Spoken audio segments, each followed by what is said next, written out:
2 minutos en Armenia. Le damos la bienvenida a Betty con su reporte. ¿Cómo estás, Betty? Bienvenida. Hola, José, hola, Lucín, buenas tardes a toda la audiencia, muy contenta de compartir un domingo más junto a ustedes. Bueno, puedo decirles que no tuvimos una semana muy diferente a la semana pasada, ya que las protestas lideradas por la oposición, o sea, el movimiento de resistencia, no terminó, sino por el contrario, aún miles de personas son convocadas todos los días para movilizarse.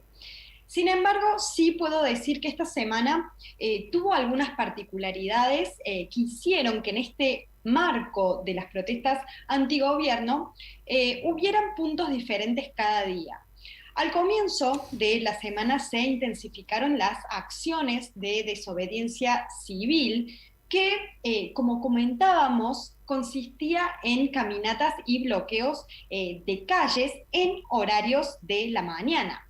Esto causa naturalmente un caos en el tráfico porque, por ejemplo, a las 8 o 9 de la mañana son los horarios en los que la gente va a trabajar o a estudiar, y Yerevan tiene una característica que con un mínimo bloqueo de alguna calle del centro ya genera una situación caótica. Bueno, a comienzos de la semana las detenciones por parte de la policía fueron demasiados, pasando los 400 detenidos en uno de los días. También hubo algunos casos de violencia y represión, como por ejemplo la que la policía ejerció contra el parlamentario de la Frada Tashnak-Tsutyun, Artzavik Minasian, como así también a otros. Pero bueno, lo nombro a él porque legalmente está prohibido la detención de diputados. Ese mismo día también se detuvo al padre de un héroe de la última guerra de Artsaj que lamentablemente perdió su vida. A él se le abrió una causa penal en relación a un incidente en el que varias personas entraron a una unidad militar y hubo uso de la violencia e insultos, o sea que por este incidente se tomó la decisión de iniciar una investigación preliminar de la causa penal. Como consecuencia de este accionar de desmedida violencia por parte de la policía, la marcha de la noche de ese mismo día fue hacia la central de policías, donde se entregó una carta al jefe de la policía con algunas exigencias, como por ejemplo la liberación de este padre del soldado que se encontraba preso y el no uso de la violencia contra los ciudadanos. En esta ocasión, algunos parlamentarios como Ishhan Zagatelian se reunieron con el jefe de la policía en ese preciso momento mientras la multitud esperaba afuera. Cuando salieron, comunicaron que la policía aceptó los puntos que se exigían. Otro de los días icónicos de esta semana, en cuanto a las protestas, fue el 20 de mayo, cuando bueno, la mañana comenzó con una marcha hacia la residencia presidencial. ¿Por qué fue esa la dirección? ¿Por qué se dirigieron hacia allí los manifestantes? Porque en ese preciso momento el presidente Vahak Khachaturian recibía al presidente de Lituania, quien había llegado a Armenia para una visita oficial. La idea del movimiento de resistencia era expresar al presidente de Lituania, considerándolo como una personalidad internacional, las demandas políticas y la disconformidad de los ciudadanos con el gobierno, como así también mostrar que, bueno, según las palabras de los líderes de la oposición, el primer ministro Nikol Pashinyan no tiene ningún mandato para negociar sobre los temas de Armenia y de Artsaj, y que los países europeos mantienen los ojos cerrados contra las actitudes dictatoriales que existen en Armenia. Esta es la postura, entonces, las palabras de la oposición. En ese momento, los manifestantes estaban frente a la residencia presidencial, que estaba totalmente rodeada de policías, que si no fuera justamente porque estaban estas unidades policiales, la gente hubiera avanzado eufóricamente hacia el edificio. En ese momento, los cánticos contra Nicole Pashinyan se intensificaron e incluso los manifestantes llevaban carteles escritos en armenio y en inglés, con imágenes de los detenidos a causa de las protestas. Como habíamos dicho, la semana pasada había 4 chicos jóvenes de la juventud de la Frata Naxutium que están detenidos, y también imágenes de los policías que habían hecho uso desmedido de la fuerza los días anteriores. Luego de un tiempo de estar ahí, la marcha continuó hacia el Hotel Marriott en la Plaza de la República. En ese momento se estaba llevando adelante, allí en el hotel, un foro titulado Democracia Armenia, organizado por la institución Freedom House, en la que el primer ministro Nicole Pashinyan iba a brindar un discurso. También en ese evento estuvieron las embajadoras de Estados Unidos y de la Unión Europea. En cuanto a esto, es importante mencionar que la figura de la embajadora de los Estados Unidos, Lynn Tracy, fue un foco de repudio y disconformidad por parte del sector manifestante de la sociedad. Tal es así que uno de los cánticos frente al Marriott fue una Armenia sin Tracy. Pero esto les voy a comentar más adelante qué fue lo que desencadenó esta ola de descontento con ella. Déjenme decirles que el Marriott también estuvo completamente cercado por policías que no dejaban que los manifestantes se acercaran al edificio. Incluso en un momento, algunos parlamentarios de la oposición ingresaron al hotel y quisieron entrar a la sala de conferencias donde se estaba realizando el foro, pero no los dejaron diciendo que sus nombres no figuraban en las listas. Tampoco se dejó ingresar a los medios de prensa que estaban afuera cubriendo las protestas, ¿no? Mientras adentro de esta sala de conferencia, el primer ministro Nicole Pashinyan decía en su discurso que la democracia es la principal marca internacional de la República de Armenia. El último día de las manifestaciones de esta semana fue ayer, sábado, y estuvo orientado hacia el viaje oficial que tenía planificado Nicole Pashinyan para hoy en Bruselas.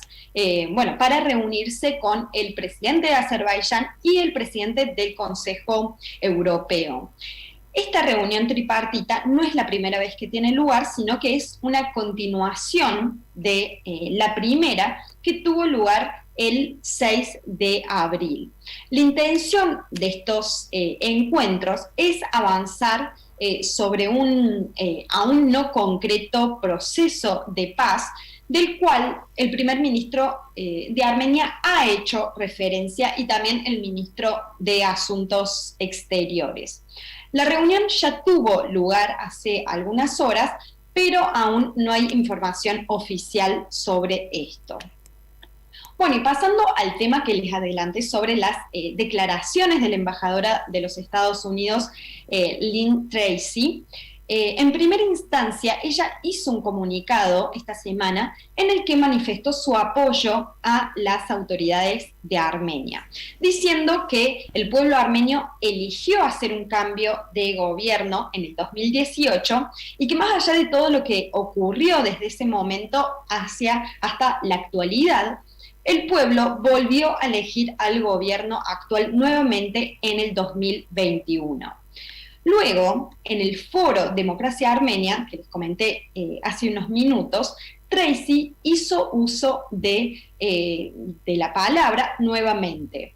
Según algunos analistas políticos, lo que la embajadora quiso dar a entender es que las actuales autoridades armenias son convenientes y beneficiosas para Estados Unidos.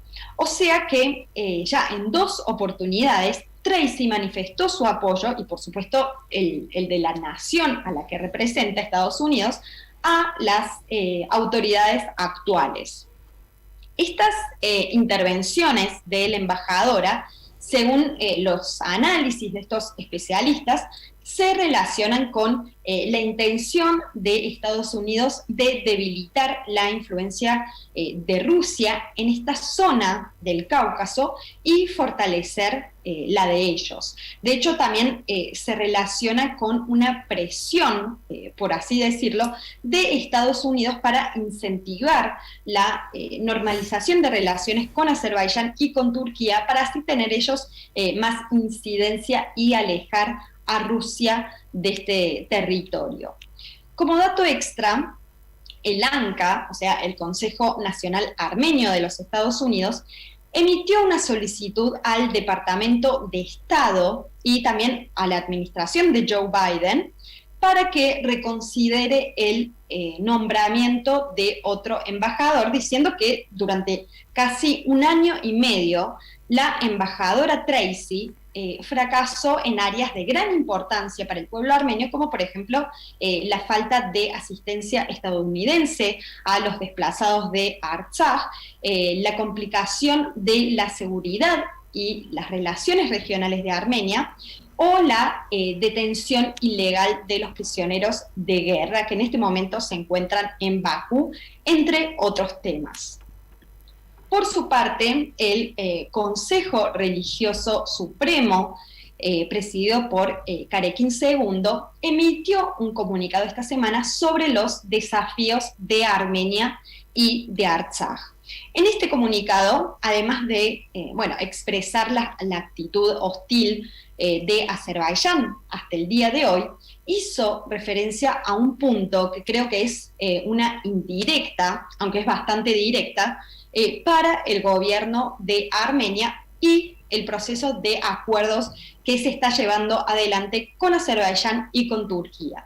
Concretamente, lo que decía esta declaración es que la paz no puede establecerse a expensas de la humillación de la dignidad nacional, en condiciones donde aún hay usurpaciones de la integridad territorial de Armenia, hay prisioneros de guerra aún detenidos, hay constantes amenazas de Azerbaiyán y, como siempre, una propaganda anti-armenia. Como conclusión, la Iglesia llamó a dar prioridad a los intereses del Estado Nacional y buscar soluciones dignas a los problemas dentro de la voluntad común y el consenso. Esto que les mencioné fue una parte del comunicado, ¿no? Por supuesto es más extenso y hace referencia a otras cuestiones, pero como vemos, la Iglesia también se pronunció en torno a lo que está pasando domésticamente en Armenia y que por supuesto tiene una repercusión en la política exterior. Y hablando de política exterior, esta semana el canciller de Armenia, Ararat Mirzoyan, participó de la sesión ministerial del Consejo de Europa en Turín, Italia, donde dio un discurso en el que se refirió a la actualidad del conflicto de Artsaj. En esta oportunidad defendió también la gestión del primer ministro Nikol Pashinyan ante las protestas de la oposición, diciendo que las elecciones parlamentarias anticipadas del año pasado demostraron que los ciudadanos están comprometidos con los valores de la democracia y los derechos humanos.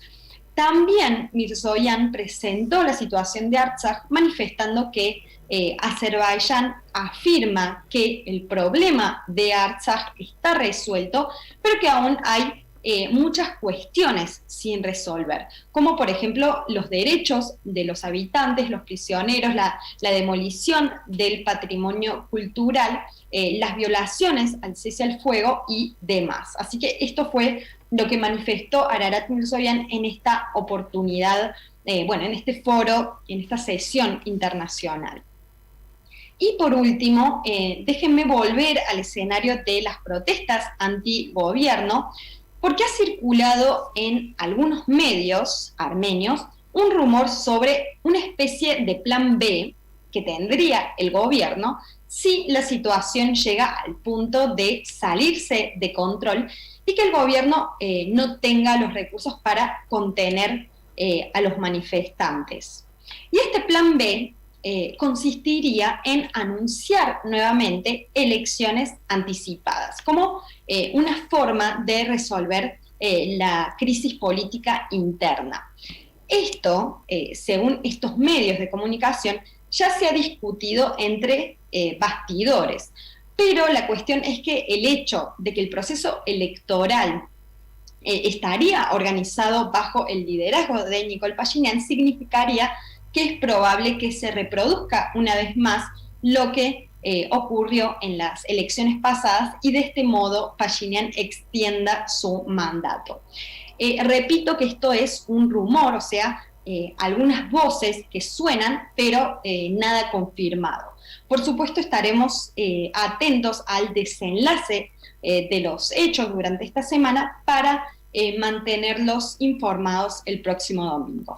Muy bien, Betty, muchísimas gracias. Estaremos atentos, obviamente, a todas las noticias y más específicamente a lo que está pasando con este movimiento de resistencia que hace minutos atrás hablábamos con Hachik y hablábamos de que era un grupo bastante conformado y con las ideas muy claras, que no afloja y que parece ser que persigue a cada rato en cada movimiento al primer ministro Nicole Pashinyan para exigir su renuncia, así que estaremos al tanto de lo que acontece. Ya van 26 días de estas protestas, así que muchísimas gracias por tu reporte, como siempre, muy claro y muy específico. Muchas gracias a ustedes. Nos vemos el próximo domingo.